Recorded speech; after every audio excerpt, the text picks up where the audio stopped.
Abra sua Bíblia aí, em Atos dos Apóstolos.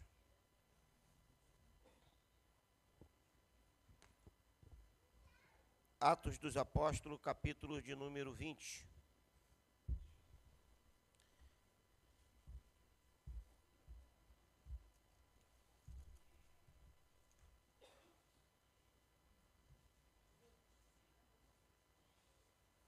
Gostaria de pedir à igreja, por favor, que se colocasse de pé, que o Max acendesse só a parte de trás para mim, para o pessoal acompanhar a leitura. E depois a gente pode até voltar e apagar novamente. Atos, capítulo de número 20. Nós vamos ler a partir do versículo de número 17. Atos 20, a partir do versículo 17. Quem achou, diga amém. Diz assim o texto da palavra do Senhor. De Mileto mandou a Éfeso chamar os anciões da igreja. E logo que chegaram junto dele, disse-lhes: Veja bem, sabeis desde o primeiro dia em que vos entrei na Ásia, como em todo esse tempo me apartei do meio de vós. Versículo 19. Servindo ao Senhor com toda a humildade e com muitas lágrimas e tentações que pelas ciladas dos judeus me sobrevieram. Como nada que útil seja, deixo-vos anunciar e ensinar publicamente pelas casas. Te ensinar publicamente e pelas casas, testificando tanto aos judeus como a grego a conversão a Deus e a fé no nosso Senhor Jesus Cristo. E agora, eis que ligado eu pelo Espírito, vou para Jerusalém, não sabendo o que me há de acontecer, senão o que o Espírito Santo de cidade em cidade me revela, dizendo que me esperam prisões e tribulações. Mas em nada tenho a minha vida por preciosa, contando que cumpra com alegria a minha carreira e o ministério que recebi do Senhor Jesus para dar testemunho do Evangelho da graça de Deus. E agora, na verdade, sei que vós, a quem passei pregando o reino de Deus, não verei mais o meu rosto.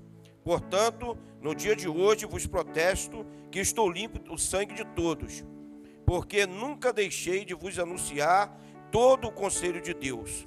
Olhai, pois, vós agora, e por todo o rebanho sobre o qual o Espírito Santo vos constituiu bispo para apacentardes a igreja de Deus, que ele resgatou com seu próprio sangue. Porque eu sei que depois da minha partida entrarão no meio de vós lobos cruéis, que não perdoarão o rebanho, e que dentre vós mesmos se levantarão homens que falarão coisas perversas para atraírem os discípulos para si. Portanto, vigiai, lembrando-vos que durante 3 anos não cessei noite e dia de admoestar com lágrimas a cada um de vós. Agora, pois, irmãos, encomendo-vos a Deus e a palavra da sua graça, a Ele, que é poderoso para vos edificar e dar herança entre todos os santificados. De ninguém cobrei prata, nem ouro, nem veste. Vós mesmos sabeis que para o que me é necessário, a mim e aos que estão comigo, estas mãos me serviram. Tenho-vos mostrado em tudo que, trabalhando assim, é necessário auxiliar os enfermos e recordar as palavras do Senhor Jesus, que disse: mais bem-aventurada coisa é dar do que receber. E havendo dito isto, pôs-se de joelho e orou por todos. E levantando-se um grande pranto entre todos, lançaram-se ao pescoço de Paulo, e o beijavam, e entristeceram-se muito, principalmente pela palavra que disse, que não veria mais o seu rosto, e acompanharam-no até o navio.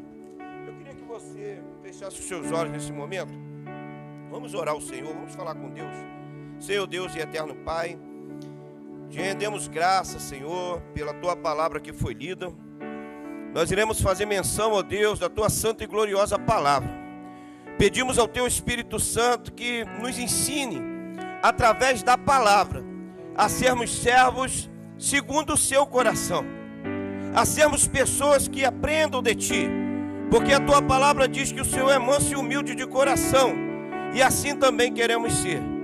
Que os conselhos do céu que iremos receber nessa noite venha ser base para a nossa vida cristã, nos ensinando a ser verdadeiros servos fiéis do nosso Senhor Jesus Cristo. Fala conosco, Espírito Santo de Deus, em nome de Jesus. A igreja pode se sentar, dizendo amém. Aleluia.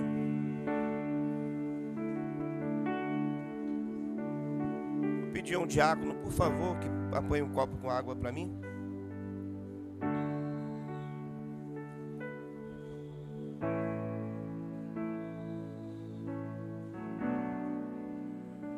Muito obrigado.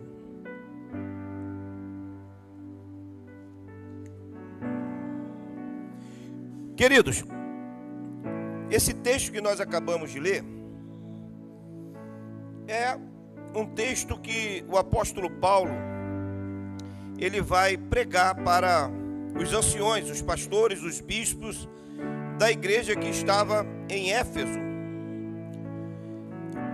A igreja de Éfeso foi uma igreja do Antigo, do Novo Testamento, uma das primeiras igrejas a serem fundadas, que foi mais proeminente, uma igreja que desenvolveu de uma forma muito rápida. A Bíblia diz que Paulo, no capítulo de número 19, ele chega nessa cidade, na cidade de Éfeso, e ele encontra uma cidade totalmente voltada para a idolatria. A Bíblia diz que na cidade de Éfeso havia um templo de uma deusa chamada Diana, e o templo dessa deusa Diana era considerado uma das 7 maravilhas do mundo antigo. Logo, o comércio local era movido pelos aparatos religiosos que se vendiam dentro do templo da deusa Diana. Então o comércio local era todo movimentado em cima da idolatria à deusa Diana.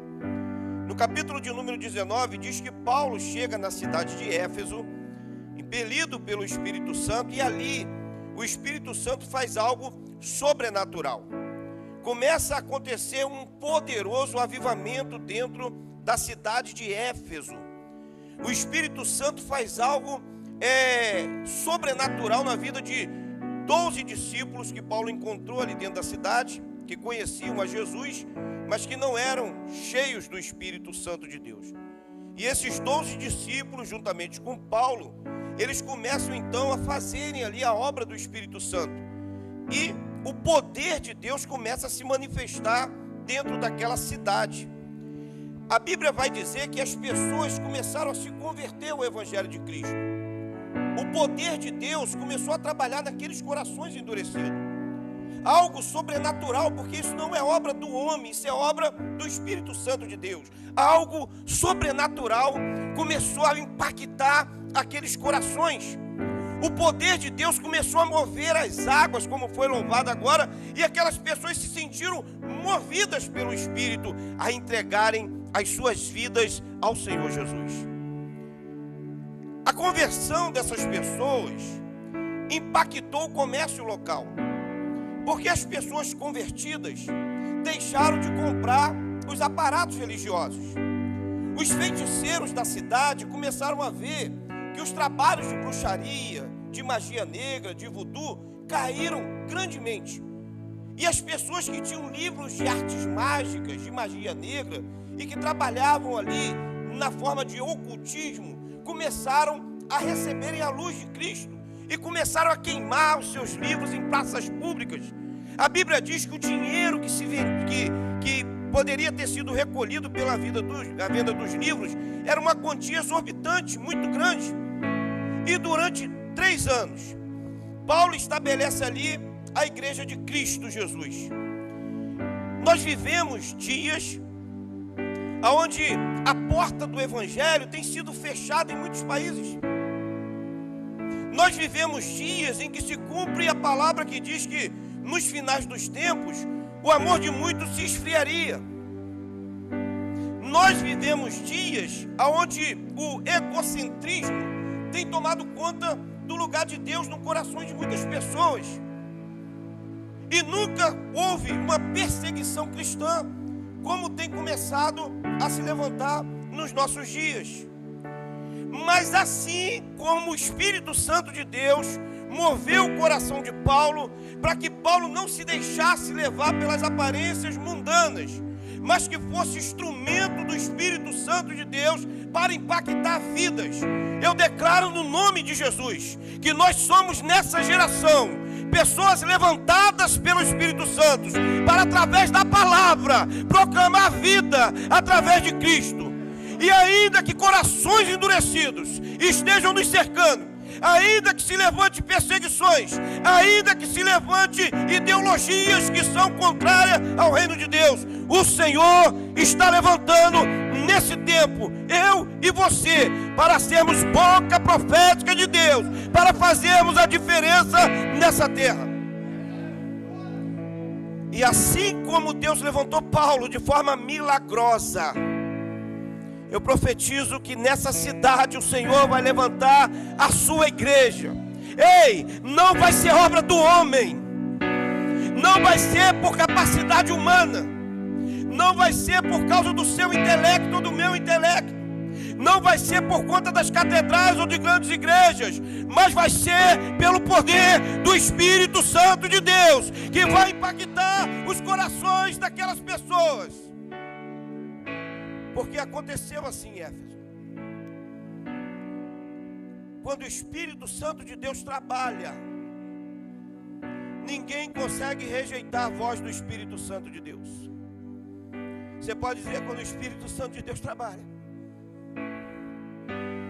e que Ele começa a trabalhar no seu coração nessa noite, porque primeiramente Ele precisa trabalhar em nós, para que depois Ele trabalhe através de nós.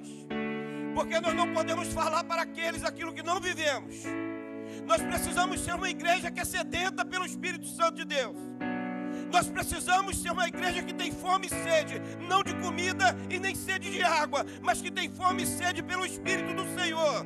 Porque é só através do Espírito Santo que nós viveremos o sobrenatural de Deus e impactaremos vida.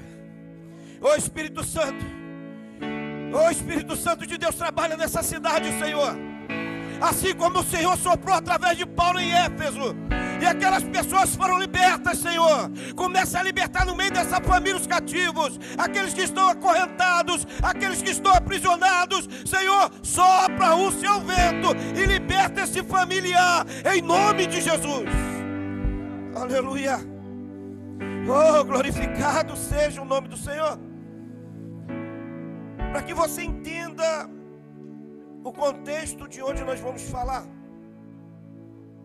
eu trouxe essa introdução para que você compreenda o que se passa no coração de Paulo, que ao chegar numa cidade idólatra, depois de 3 anos, ele tem presbíteros, ele tem pastores, ele tem uma igreja estruturada, ele tem uma multidão que serve ao Senhor Jesus. Ele tem uma multidão de crente que está disposto a morrer pelo Evangelho de Cristo. Nós estamos diante de um texto maravilhoso que vai nos deixar lições profundas e marcas de um servo fiel. Vai nos deixar lições profundas e marcas de um servo fiel.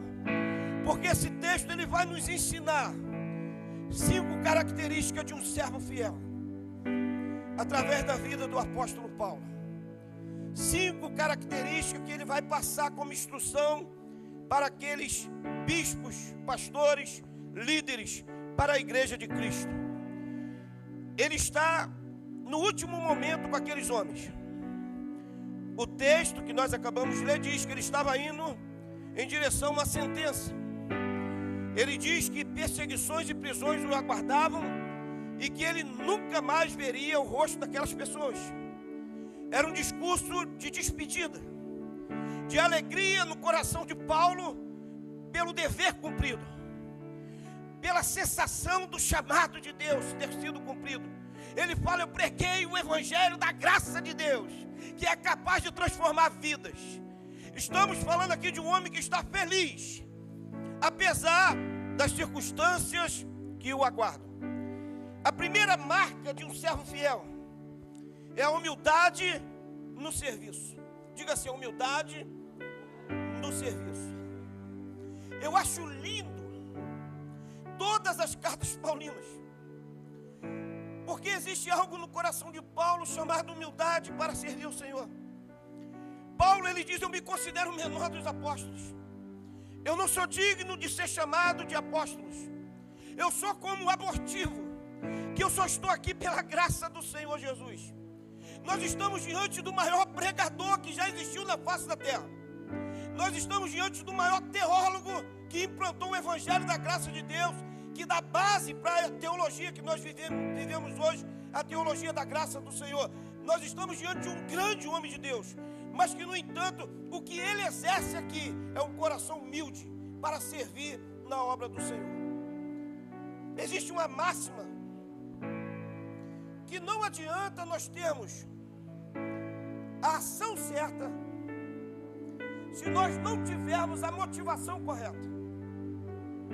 Porque Deus, ele está muito mais interessado na nossa motivação do que na nossa ação. Pastor, explica isso. Eu vou explicar para você. Eu vou te dar um exemplo de Marta. A Marta, ela estava com a ação certa, com a motivação errada. Ela estava fazendo todas as coisas por ação, mas ela não tinha o essencial, que era a motivação correta. Por isso Jesus, ele ensina a ela o que deve ser feito. Ele diz: Marta, você está muito preocupada com a ação, mas você perdeu o senso da motivação. Maria, ela escolheu a melhor parte. E qual é a melhor parte? A melhor parte é você entender o propósito de um servo, que é manter o coração voltado em Cristo Jesus. E ele diz: olha, você escolheu a ação, mas Maria escolheu a motivação. E a motivação sempre vai estar acima da ação. O que motiva você estar aqui nessa noite? O que envolve o seu coração para você estar aqui nessa noite? Se for uma ação de você ter uma obrigação de estar, você tem um compromisso de estar. Se for uma ação de você falar: não sou religioso, eu preciso estar lá. Se for uma ação de você dizer: não sou pregador da noite, eu preciso estar lá. Se for uma ação de você dizer: eu não sou introdutor da noite, eu preciso estar lá. Eu sou levita da casa do Senhor, eu preciso estar lá. Se for por causa da ação, você perdeu o sentido da motivação. Porque você deve, em primeiro lugar, colocar a motivação. Eu quero estar lá, porque eu quero ter um encontro com Jesus. Eu quero sentir a presença de Deus. Eu quero ser impactado pela presença do Senhor. A ação vai mexer no coração de Deus. Olha o que vai dizer no versículo 20, no capítulo 20, no versículo 19. Paulo vai dizer assim, ó: servindo ao Senhor com toda a humildade. Paulo, ele não está preocupado com o resultado. Ele está preocupado com aquilo que motiva o seu coração. E o que motiva o coração de Paulo, pastor Edmar? É servir ao Senhor. O que motiva o seu coração? É servir ao Senhor. O que motivou o coração de Maria? Servir ao Senhor. Por isso nós lemos aqui o Salmo 100. Servir ao Senhor com alegria e apresentai-vos a Ele com cântico. Sabei que o Senhor é bom. Foi Ele e não nós que nos escolheu ovelhas do seu pasto. Aleluia. Glorificado seja o nome do Senhor. Porque quando eu tenho a motivação certa, eu vou reconhecer que sem Ele eu nada posso fazer. Sem Ele não vai ter resultados. Mas se a motivação for certa, a ação será necessária. Aleluia. Só quem está entendendo, levanta a mão para o alto. Porque você não está aqui nessa noite por causa de ação. Você está aqui nessa noite porque você foi motivado pelo Espírito Santo de Deus a estar aqui nessa casa nessa noite. Você pode ocupar suas mãos e aplaudir o nome do Senhor. adorá-lo na beleza da sua santidade, bendizê-lo porque Ele é maravilhoso, porque Ele é santo, porque Ele é grandioso, porque Ele é poderoso. Paulo, ele ensina que a primeira característica de um servo fiel é ser humilde de coração, servindo ao Senhor com diligência. Eu sou pastor da igreja, mas não é a ação que me move. Eu não estou aqui porque eu tenho uma obrigação. Eu estou aqui porque antes de ser o que eu sou, eu já tinha um motivo de buscar a presença do Senhor. Que a sua motivação, querido, seja sempre estar na presença do seu Deus. Porque deixa eu te dizer uma coisa, Paulo está ensinando para aqueles homens que eles passariam por muitas dificuldades e lutas, e que se os olhos deles estiverem focados na ação, eles perderiam o senso de propósito. E muitos cristãos nos dias de hoje, por conta de estarem tão envolvidos em métodos de ação, eles perderam a motivação principal, que é: eu sou servo do Deus Todo-Poderoso. Que você nunca perca a essência de um adorador no seu coração. Aleluia! Isso, chama o céu, vai!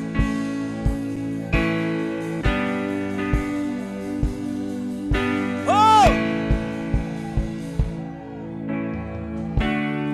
Atos dos Apóstolos, capítulo 20, versículo 19, diz assim: e com lágrimas e provações que pela traição dos judeus me sobrevieram,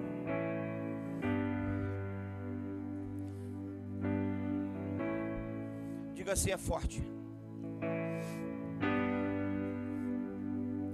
Porque uma das marcas de um servo fiel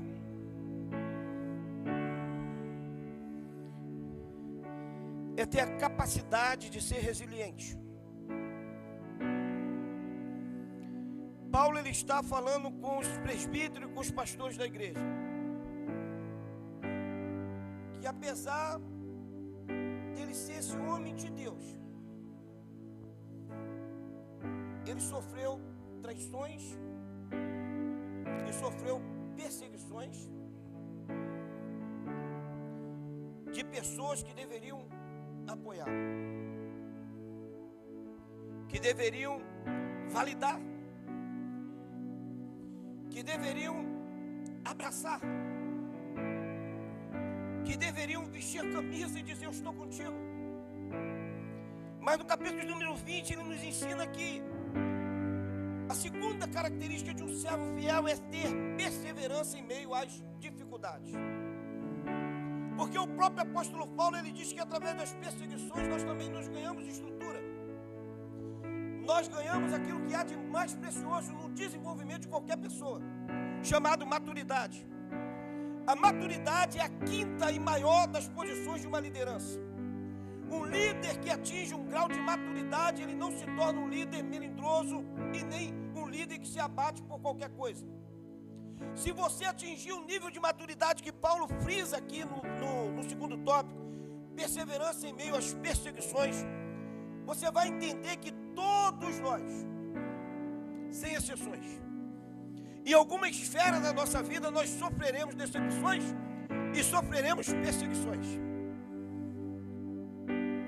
E a característica de um servo fiel é como nós lidamos com as frustrações. Como nós lidamos quando não conseguimos atingir os nossos objetivos. Ou quando há levante. Ou quando há pedrada. Ou quando há enfermidade. Ou quando há dor. Paulo está ensinando aquela igreja a se tornar uma igreja madura. Porque, como costuma dizer a pastora, a vida não é um morango. No mundo tereis perseguições. O maior erro da igreja de Cristo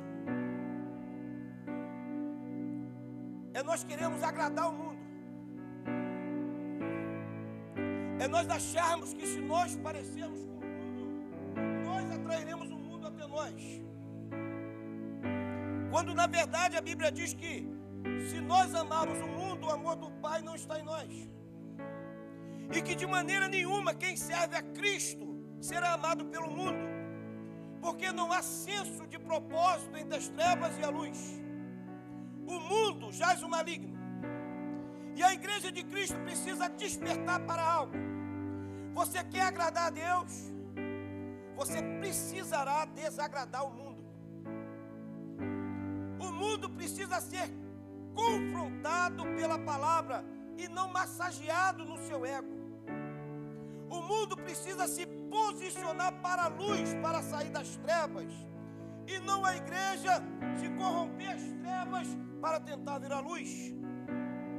Somente a maturidade vai entender que a igreja ela é perseguida. Mas ela não é fortalecida pela força do mundo. Ela é fortalecida pela força de Deus que há nos nossos corações. Tem de bom ânimo, porque eu venci o mundo. Jesus está dizendo, tem de bom ânimo, porque Ele venceu. E se Ele venceu, certamente o servo fiel também vencerá. Essa leve e momentânea tribulação não vai te matar e nem vai te abalar. O levante da calúnia, da fofoca, da difamação. Eu ouvi uma frase esse dia que impactou meu coração. O que faz efeito na nossa vida com reações àquilo que falam é que nós damos muito crédito às palavras dos outros. E essa pessoa me ensinou um princípio que eu passei a aplicar na minha vida.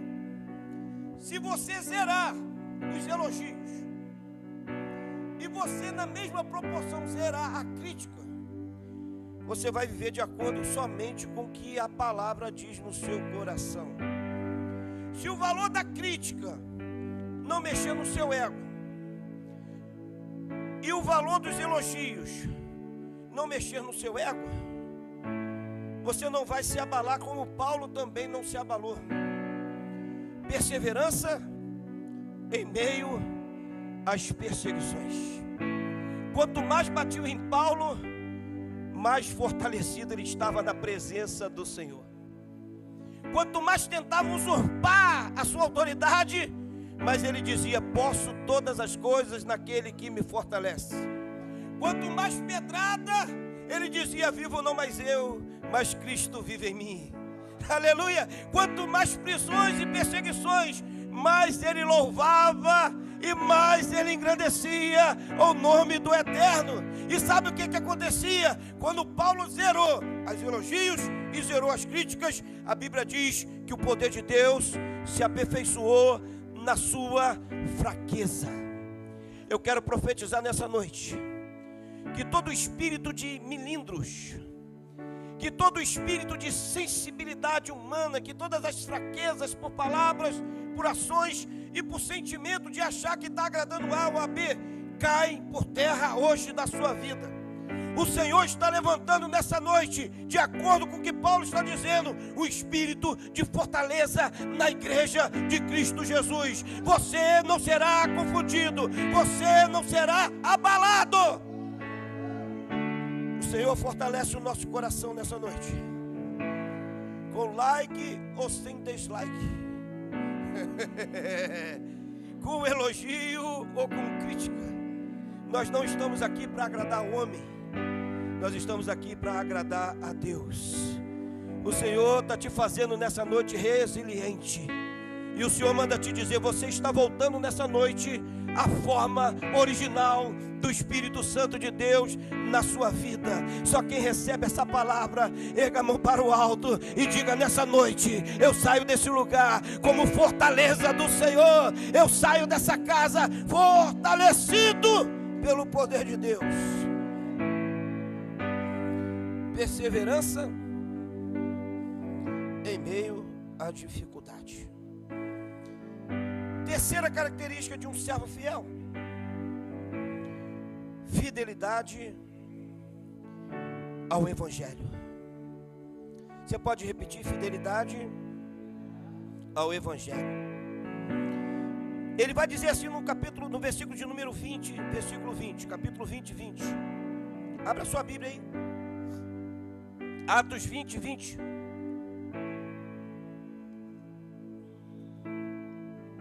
Atos 20, 20. Como nada que útil deixei de vos anunciar. Como nada que útil deixei de vos anunciar e ensinar publicamente e pelas casas. Diga assim, publicamente e pelas casas. Paulo, ele está orientando aqueles pastores sobre algo que tem tomado conta de uma geração. Nós vivemos dias na nossa nação onde o evangelho ele tem se tornado um meio de lucro. E nunca se levantou tanto itinerante que prega somente por valores.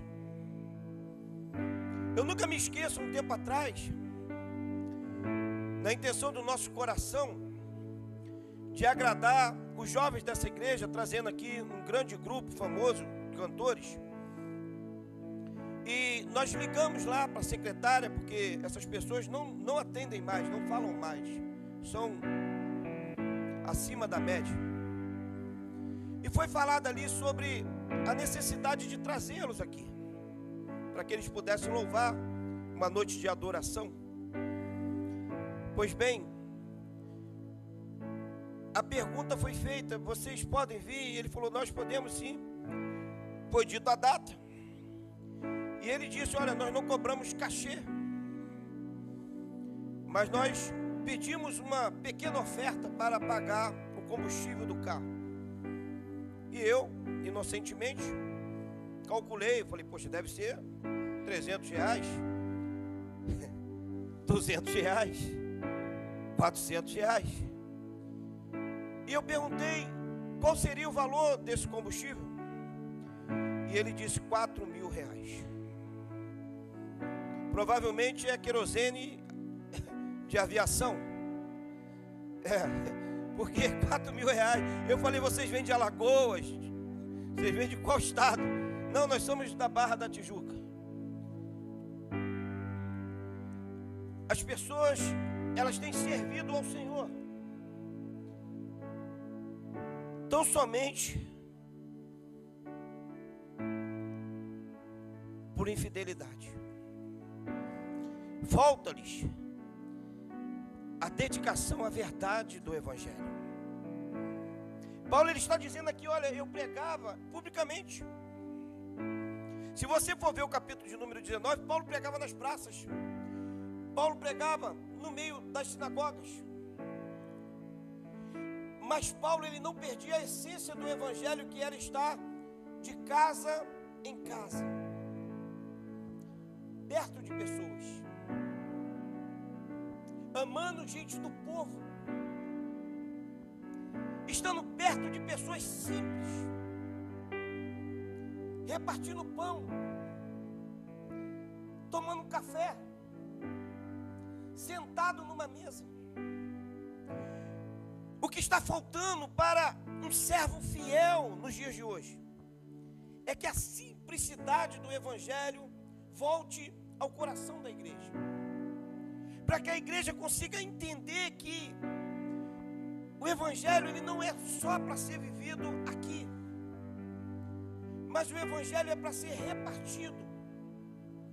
O propósito do evangelho é comunhão, é estar juntos, é seguir um propósito, uma meta, um objetivo. Paulo está falando: olha, eu pregava publicamente, mas eu também estava de casa em casa. Eu louvo a Deus, querido, porque todas as terças-feiras nós estamos pregando o evangelho de casa em casa. Ali há um momento de comunhão, de alegria, de abraço, de partilhamento de palavra, de experiências. E as pessoas têm vindo para Jesus através do poder da palavra de Deus que tem sido pregado. Uma característica de um servo fiel, pastor, qual é? É você compreender que o evangelho vive-se na simplicidade de cada dia. eu fui convidado para pregar numa igreja. E foi convidado também o ministério de louvor. Nós pegamos a Kombi, os carros, e nós fomos até aquela igreja com a maior simplicidade e alegria do nosso coração.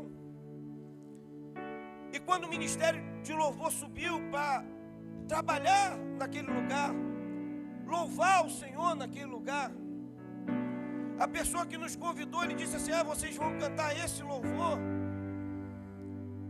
E eu falei: mas o louvor é para tu ou é para Deus?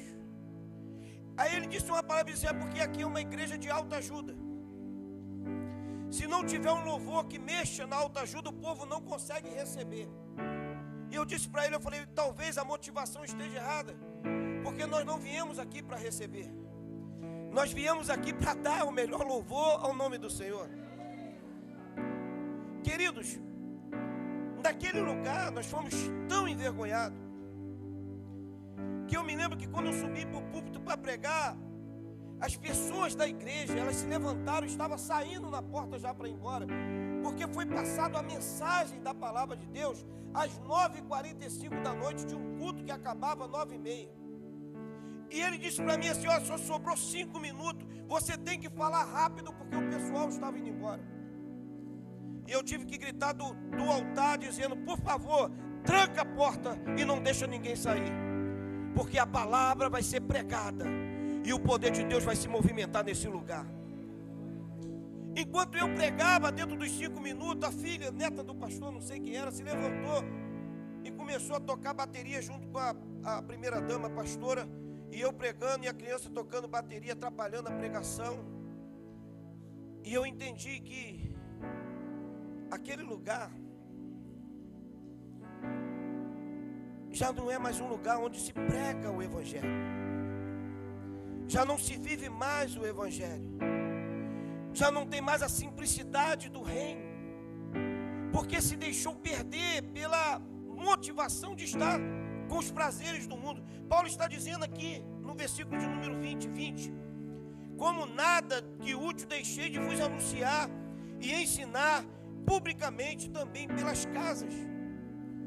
E uma das coisas que me chamou a atenção, que apesar de só ter 5 minutos, apesar de ter uma criança me atrapalhando no meio da pregação, apesar do pastor não olhar na minha cara, se levantou no meio do culto e foi embora e deixou a igreja sem pastor, apesar de toda humilhação, quando o ministério de louvor foi louvar, dentro daqueles 5 minutos que pela misericórdia de Deus o Senhor me permitiu a falar, teve gente chorando no altar e se abraçando, se humilhando na presença do Senhor, porque ninguém pode calar aquilo que o Espírito Santo de Deus quer fazer no meio da sua igreja. Quando o Espírito Santo de Deus se move, querido, Deus vai te usar ainda que não queira ouvir, porque ninguém pode resistir à voz do Espírito Santo de Deus. Deus vai fazer naquele lugar, a começar pela vida daquele que nos humilhou. A vida dele foi destruída, a mulher largou, é homossexual, a igreja abalada. Mas eu quero crer que Deus vai substituir quem tem que ser substituído, para que a palavra de Deus volte a ser poderosa naquele lugar. Eu profetizo sobre a vida daquela igreja um vento do Espírito Santo de Deus, para que os corações se convertam naquele lugar. Porque a igreja não precisa de motivadores e nem de animadores de auditório. A igreja necessita do poder da palavra de Deus e da simplicidade do Evangelho de Cristo. Deixa eu dizer algo para você, para me pular para o penúltimo tópico. Nunca perca a oportunidade de estar de casa em casa. Porque muitas vezes o que as pessoas precisam não é necessariamente de uma palavra, sabe, exorbitante. Às vezes o mover de Deus vai se dar no ato de uma comunhão, no poder de um abraço, no poder de uma palavra liberada, olhando nos olhos, dizendo: olha, eu abençoo a sua vida no nome poderoso de Jesus. Numa oração simples que você pode fazer na entrada da igreja por alguém que veio visitar, impondo as mãos sobre ela e liberando a cura do Senhor sobre a vida dela. Nunca perca a essência da simplicidade do Evangelho. E nunca perca a oportunidade de estar junto com a sua igreja na visão de estar de casa em casa pregando a palavra de Deus. Porque foi numa dessa, de casa em casa, que o Rômulo veio para Jesus como Salvador. Foi numa dessa de casa em casa que a Camila voltou para o caminho do Senhor.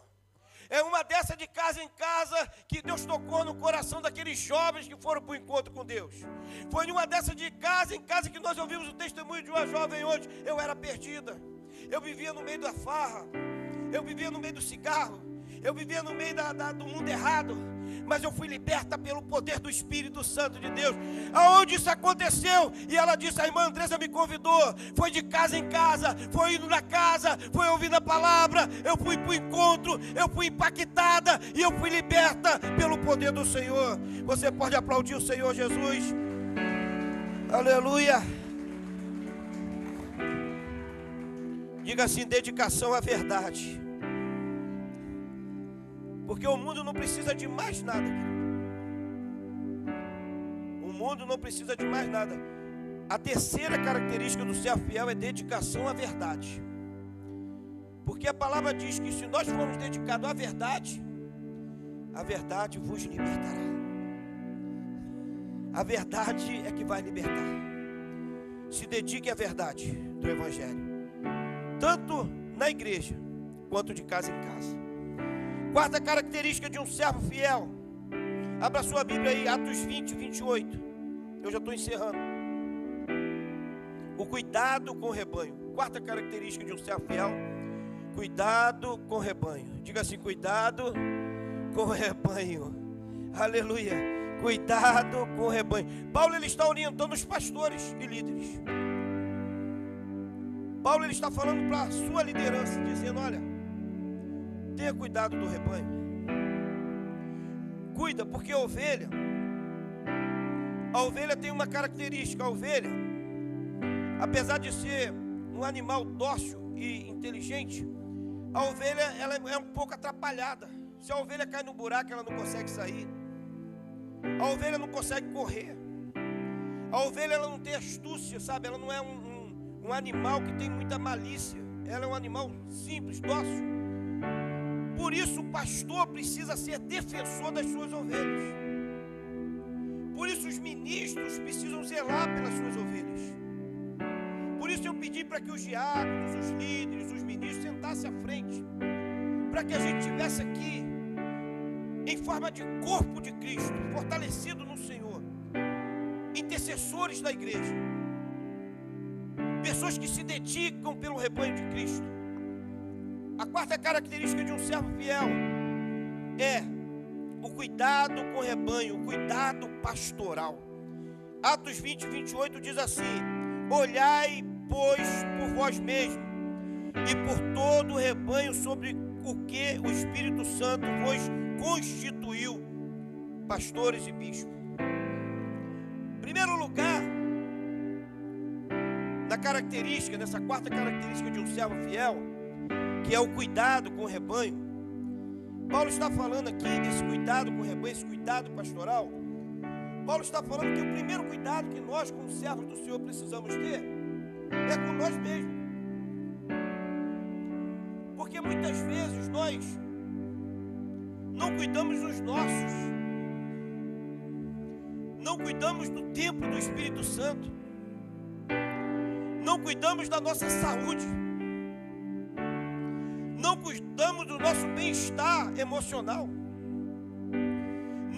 não cuidamos do nosso repouso, do nosso descanso, não cuidamos do nosso lazer, não temos tempo de qualidade. Pastor, o que é um tempo de qualidade? Um tempo de qualidade é um tempo que você vai tirar para crescimento pessoal, é um tempo que você vai reservar para você orar a Deus, meditar na sua palavra, buscar resposta do Senhor para a edificação da sua vida.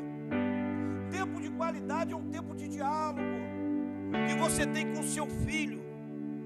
Tempo de qualidade é um tempo de diálogo que você tem com a sua esposa, com o seu marido. Tempo de qualidade é um tempo de mesa na família, onde você para tudo e diz assim: não, esse tempo é um tempo reservado para a minha casa, para que haja comunhão dentro do meu lar, para que haja uma palavra liberada. A nossa sociedade, ela é muito pobre de cultura. Eu vou explicar. A maioria de nós que estamos aqui somos incapazes de seguir a terceira geração historicamente. Poucos aqui conseguem se lembrar de um ensinamento profundo que recebeu de um avô e de uma avó.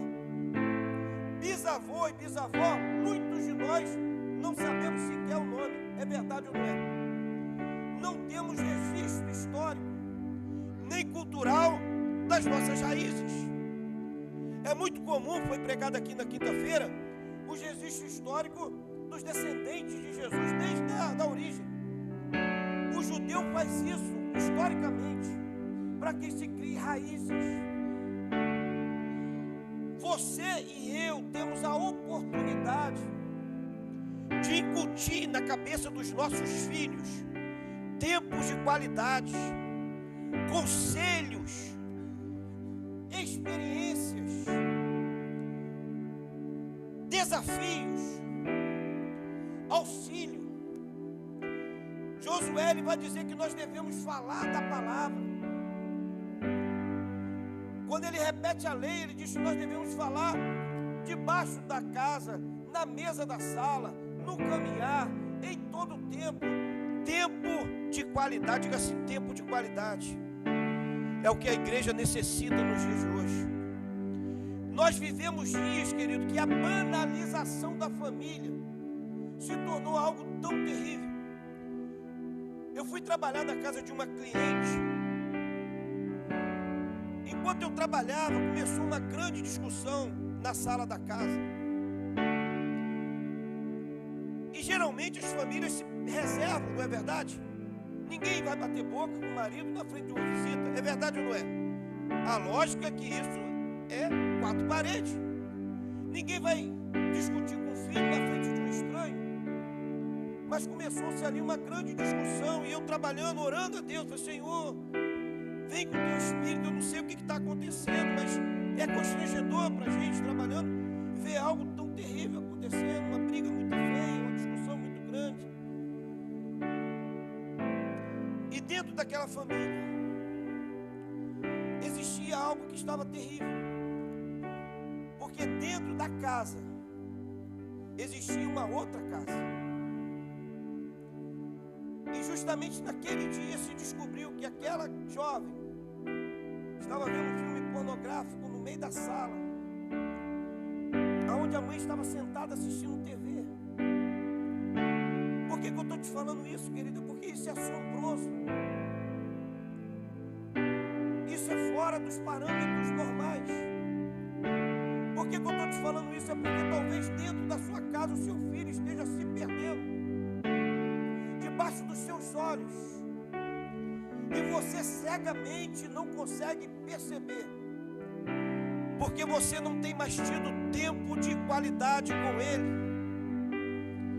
É muito comum a gente estar aqui dentro da igreja, e por diversas vezes eu vejo, quando eu ando por dentro da igreja, jovem no WhatsApp, jovem jogando videogame, criança sentada brincando de videogame. Deixa eu te dizer uma coisa, querido, se você não consegue exercer um tempo de qualidade dentro da casa do Senhor, talvez a sua casa já esteja perdida há muito tempo. Porque nesse lugar, querido, é um lugar de adoração, é um lugar santo, é um lugar reservado, é um lugar preparado, é um lugar santificado, é um lugar que foi reservado para você buscar a presença do Senhor. E se você não consegue buscar aqui, talvez você tenha uma dracma perdida dentro da sua casa. Que seja a palavra que está perdida dentro do seu lar.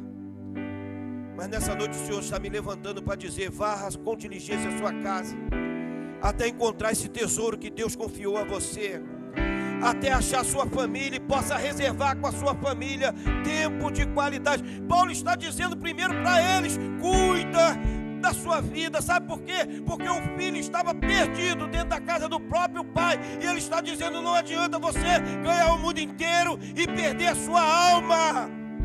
Cuida da sua vida, cuida da sua vida espiritual. Cuida da sua intimidade com Deus. Cuida do seu compromisso com o Evangelho. Ame a casa do Senhor. Ame o Evangelho de Cristo. Ele está dizendo que esse cuidado deve ser primeiro um cuidado pessoal. Porque o Evangelho, ele traz luz. Se tem algo que o Evangelho faz, Vaguinho, é nos tornar pessoas sábias. O Evangelho, ele veio para revolucionar a cultura do mundo. Ele veio para nos fazer maiores espiritualmente, no sentido de que temos poder e autoridade no nome de Jesus. Nós somos sal e luz. Nós somos uma candeia colocada sobre um velador para iluminar uma casa através da palavra. Nós não somos feitos pessoas para andar cabisbaixo, com aspecto de derrotado, não. A sua família é vitoriosa pela autoridade de Jesus. A sua casa é próspera porque o Senhor vai abrir as portas. A sua casa tem poder e autoridade. O diabo não vai vencer sobre a sua família. Você está cuidando da sua vida. Aleluia. E aí ele diz: e da igreja de Cristo e do rebanho. Porque se tem algo que a igreja precisa entender, é o partilhar. Eu não posso ver o meu irmão cabisbaixo e eu ser indiferente à dor do meu irmão. Eu não posso ver um irmão meu estando enfermo e eu não me levantar como intercessor na vida dele. Eu não posso ver um irmão meu padecendo necessidade e eu ter 10 quilos de comida dentro de casa e não ter a capacidade de doar um para o meu irmão. Ele está dizendo: eu preciso cuidar da minha casa, mas eu também preciso ter sensibilidade para cuidar um dos outros. Porque a igreja só é forte se for unida. Não é um jargão de pregador dizendo nós somos irmãos em Cristo Jesus. Essa é a palavra de Deus. A Bíblia diz que todos quantos o receberam Deus deu-lhes o poder de serem feitos filhos de Deus aos que creem no seu nome. E se nós fomos feitos filhos de Deus, nós somos irmãos espirituais de Jesus. E se somos irmãos espirituais de Jesus, nós somos irmãos em Cristo. E se somos irmãos em Cristo, nós somos uma igreja que cuida, que ama, que zela, que protege, que abençoa, que edifica, que santifica, que auxilia uns aos outros. Todos nós precisamos ter esse princípio. A quarta característica de um servo fiel: ele tem um zelo, cuidado. Pastor, o cuidado. Talvez você não seja o pastor da igreja, mas em alguma esfera da sua família, você é o pastor. Você é a pastora. No seu serviço, você é o responsável. Você é a autoridade espiritual naquele lugar. Então zele, para que você seja com excelência na presença do Deus Todo-Poderoso. Você pode dizer amém? Nós vamos para a última característica de um servo fiel. A quinta característica, Paulo ele vai falar no capítulo de Atos, capítulo 20, no versículo de número 35. E antes de eu falar disso, deixa eu fazer um agradecimento, porque o que nós iremos falar agora tem a ver com isso que nós vamos fazer. Eu quero agradecer de todo o coração aos irmãos que se sensibilizaram pela necessidade da igreja. Nós compramos o Data Show, você pode dizer amém? Compramos o Data Show. Nós compramos o cabo de ligação. Nós passamos os cabos de rede que vai conectar. Graças a Deus, hoje nós já temos 3 fontes de câmera ligada na igreja, 3 celulares conectados a uma live que está sendo transmitida. Então temos um aqui, outro aqui e outro lá atrás. E a palavra de Deus está sendo pregada. E eu profetizo que teremos ainda coisas maiores e melhores nesse lugar. Você pode dizer amém? Eu quero agradecer você que está naquele projeto de evangelização.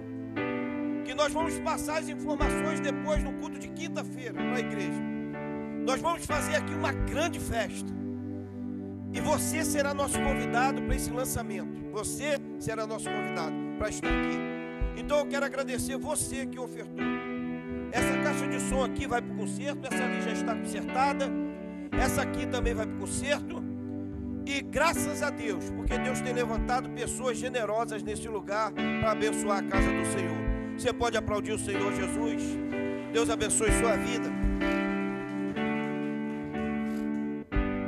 A quinta e última característica de um servo fiel: generosidade em dar. Diga assim: generosidade em dar. Atos 20, 35 diz assim: tenho-vos mostrado em tudo que trabalhando assim é necessário auxiliar os enfermos e a recordar as palavras do Senhor Jesus, que disse: mais bem-aventurada coisa é dar do que receber. Aleluia! Você pode dizer glória a Deus? Aleluia! Porque Paulo ele está falando aqui de algo que é a marca de um servo fiel. É a generosidade. É a alegria que se tem em contribuir, em ser participante. Existem coisas que o mundo faz que nós, como evangélicos, deveríamos ficar envergonhados. Eu tenho aprendido duas palavras. A primeira palavra é excelência. Diga assim: excelência. Porque nós precisamos compreender que na casa de Deus precisamos fazer as coisas com excelência. Eu acordo todos os dias e eu coloco esse propósito no meu coração. Eu vou trabalhar na casa de um cliente, mas eu vou fazer o meu serviço com excelência. Eu vou fazer com excelência as minhas atividades diárias. Eu vou exercer com excelência o meu pastoreio. Às vezes eu passo aqui serviço, eu faço o dia trabalhando na igreja e eu estou aqui alegre. Às vezes eu fico orando para Deus enviar alguém para me ajudar, mas independente de ter ou não ter, eu venho com alegria e faço com excelência. Você precisa colocar esse propósito no seu coração. Tudo que eu vou fazer, eu preciso fazer com excelência, como se eu estivesse fazendo para Deus e não para homem. Se você fizer dessa forma, tudo que você fizer vai prosperar. Tudo que você fizer vai ser abençoado. Servir ao Senhor com excelência. Eu vou louvar com excelência. Eu vou orar com excelência. Eu vou reservar um tempo de qualidade, eu vou reservar com excelência. Eu vou reservar um tempo com a minha mulher, vai ser com excelência. Tudo que fizermos precisa ser feito com excelência. Coloca isso no seu coração. Tudo que eu fizer, eu vou fazer com excelência. Primeira palavra, eu tenho colocado isso em prática diariamente: excelência. E segunda palavra, serviço. Ser servo. Não existe nada maior. Olha, todas as pessoas na humanidade que receberam títulos, elogios, que receberam graduações, que foram homens marcados na história, foi porque em alguma esfera essas pessoas serviram aos outros. Servir é a qualidade de Cristo. Servir é a qualidade que mexe nas estruturas do céu. Por isso o Salmo diz: serve a Ele com alegria. Porque quando você serve, fazendo para Deus, não, eu vou fazer o melhor para Deus. Eu vou servir na casa do Senhor com alegria no meu coração. Eu não vou fazer nada por obrigação. Eu vou fazer porque eu amo servir. Você vai ver, querido, que o Espírito Santo vai começar a soprar coisas no seu ouvido. Até mesmo coisas que você jamais imaginou que ouviria. O Espírito Santo vai palestrar contigo. Porque servir é a qualidade maior no reino de Deus. Ele disse: se você quer vir após mim, negue-se a si mesmo, toma a sua cruz e depois siga-me. A maior qualidade da igreja: primeiro, excelência. Segundo, servir. Se você seguir isso, esses dois conselhos, excelência e serviço, você vai ver a qualidade espiritual que você vai alcançar. Melhor coisa é dar do que receber. Paulo ele está falando, querido, que a vida dele foi toda ela de serviço. Ele se dedicou em oração, ele se dedicou em súplica, ele se dedicou em pregar, ele se dedicou pedindo aos presbíteros: olha, aprendam a se doar, aprendam a se entregar, aprendam a servir na casa do Senhor. Porque esse foi a máxima do ensinamento de Jesus. É a primeira vez que ele vai falar aqui, especificamente, do ensinamento de Cristo. E ele vai dizer, como foi dito pelo Senhor Jesus, melhor coisa é dar do que receber. Não existe senso de satisfação maior. Porque quando você recebe, você tem uma alegria. Realmente é bom receber. É bom. Quem aqui gosta de ganhar presente? É bom, não é verdade? É maravilhoso ganhar presente. Mas quando você dá algo a alguém, e você vê o brilho da alegria nos olhos daquela pessoa que recebeu, você se sente realizado, não é verdade? Existem dois tipos de coisas que nós podemos fazer, dois tipos de situações diferentes que nós podemos fazer. A primeira coisa é dar para quem necessita, como ele diz aqui, isso é a generosidade, é o altruísmo, é dar para alguém que está passando uma necessidade, dar o alimento para alguém que está passando fome, é você ajudar as pessoas com livre e espontânea alegria no seu coração, isso te traz realização. E a segunda é dar por honra, porque quando você dá a quem necessita, você está ajudando. Quando você dá a quem não necessita, você está honrando. E um dos atributos que mexe na estrutura do céu é honra. A honra é um atributo divino. Talvez seja o nível mais elevado do céu, é a honra. Porque tudo no céu envolve honra. Nós não damos a Deus porque Deus precisa.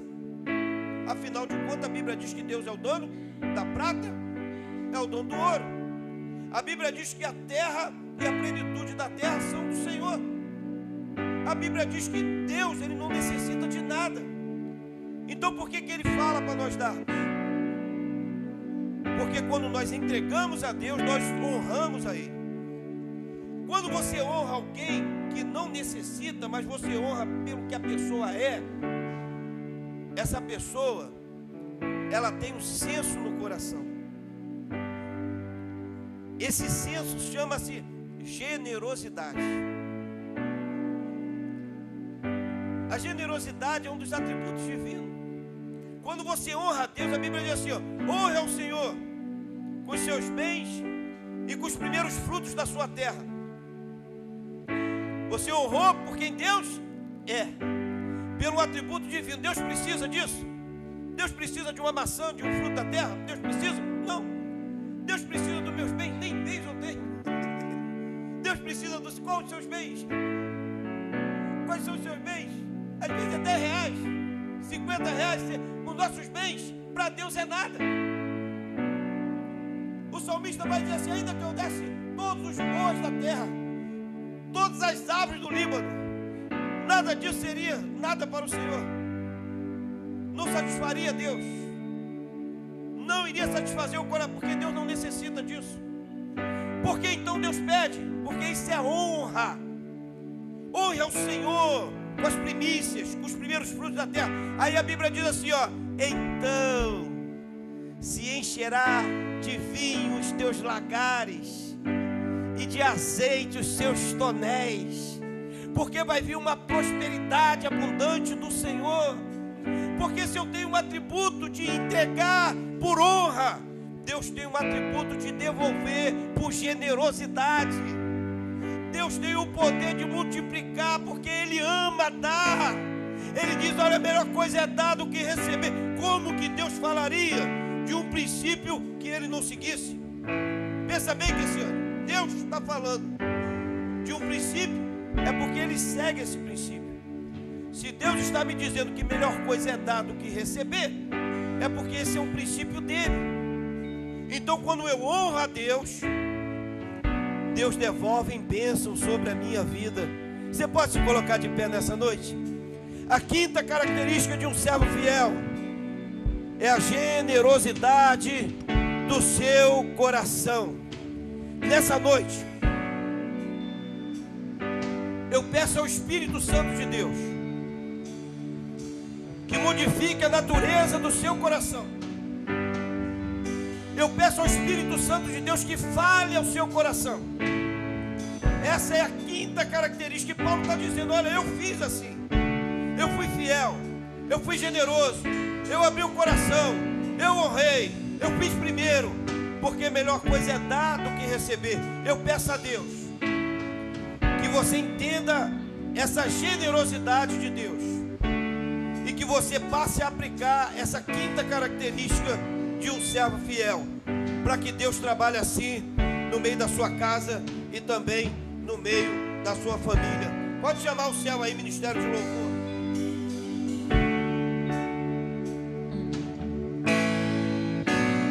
Vem me visitar hoje aqui. Meu Deus. Eu quero conhecer mais de ti. Espírito vem, Espírito vem, Espírito Santo. Espírito vem, Espírito vem, Espírito Santo. Eu quero viver algo novo. Faz meu coração arder de novo, trazendo todo medo desaparecer, trazendo sobre mim um novo amanhecer. Eu quero viver algo novo. Vem me visitar hoje aqui. Eu quero conhecer mais de ti. Espírito vem, Espírito vem, Espírito Santo. Espírito vem, Espírito vem, Espírito Santo. Eu quero viver algo novo. Oh, aleluia, Deus. Faz meu coração arder de novo, fazendo todo medo desaparecer, trazendo sobre mim um novo amanhecer. Eu quero viver algo novo. Que o Espírito Santo de Deus traga sobre a sua vida a consciência de você sair daqui nessa noite vivendo características de um servo fiel. Paulo, ele declara: nunca mais vocês irão me ver. Mas os ensinamentos dele foram eternizados no coração da igreja, de maneira que aquelas lições chegaram até nós. E hoje nós podemos dizer que as características de um servo é manter o coração humilde na presença do Senhor. A segunda característica de um servo é perseverança em meio às provações. A terceira característica de um servo é a dedicação à verdade do Evangelho. A quarta característica de um servo é o cuidado com a igreja, com o rebanho de Cristo. E a quinta característica é a generosidade de dar, porque melhor coisa é dar do que receber. Você pode aplaudir o nome do Senhor, que você receba essa palavra na sua vida e que você saia daqui nessa noite na certeza de que você sai daqui um servo melhor do que o que você entrou. Receba do Espírito Santo de Deus sobre a sua vida, em nome de Jesus.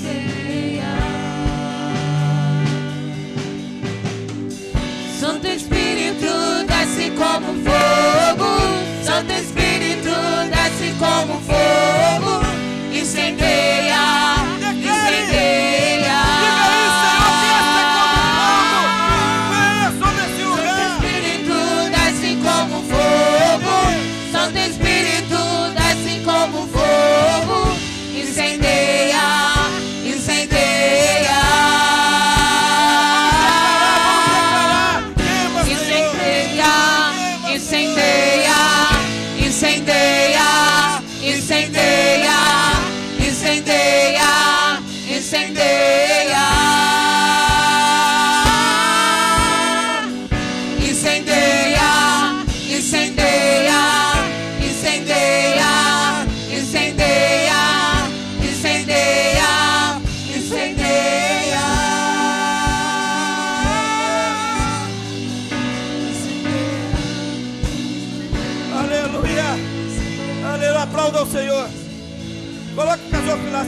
aqui.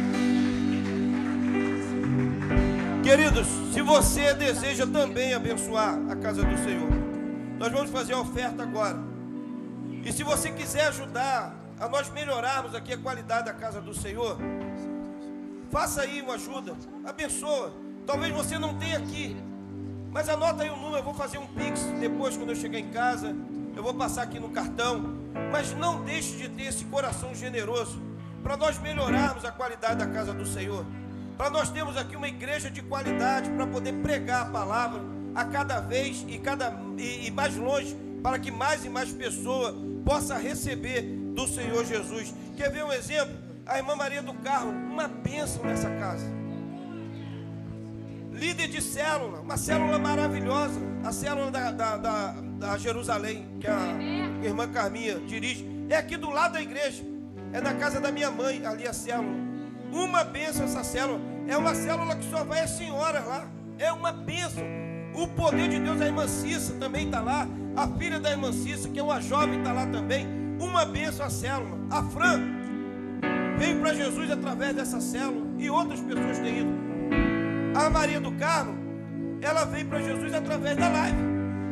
Começou a assistir a live em casa, começou a assistir, e hoje está quanto tempo? Vai fazer 1 ano, 2 anos, 4 anos. Aplauda o Senhor Jesus, 4 anos aqui nessa igreja. A palavra sendo pregada, Deus vai levantar pessoas e vai alcançar pessoas. E você que vai assistir em casa, coloca aqui nessa câmera aqui para mim, Lucas. Ó, Lucas, coloca aqui nessa câmera aqui. Para você que vai assistir em casa, hoje ou durante o decorrer do ano, eu quero dizer para você, Deus tem um propósito na sua vida, e que essa palavra encontre lugar no seu coração, e que você e sua casa seja tremendamente abençoado pelo Ministério Aviva, em nome de Jesus. Nós profetizamos isso. Você pode dizer amém? Olha para aquela câmera lá, todo mundo, olha para lá, para aquela câmera lá. Lucas, coloca essa câmera ali, olha para lá, pastora. Em nome de Jesus, erga a mão assim, ó, e diga assim: eu abençoo sua família, eu abençoo sua casa, em nome de Jesus. Amém e amém. Aleluia.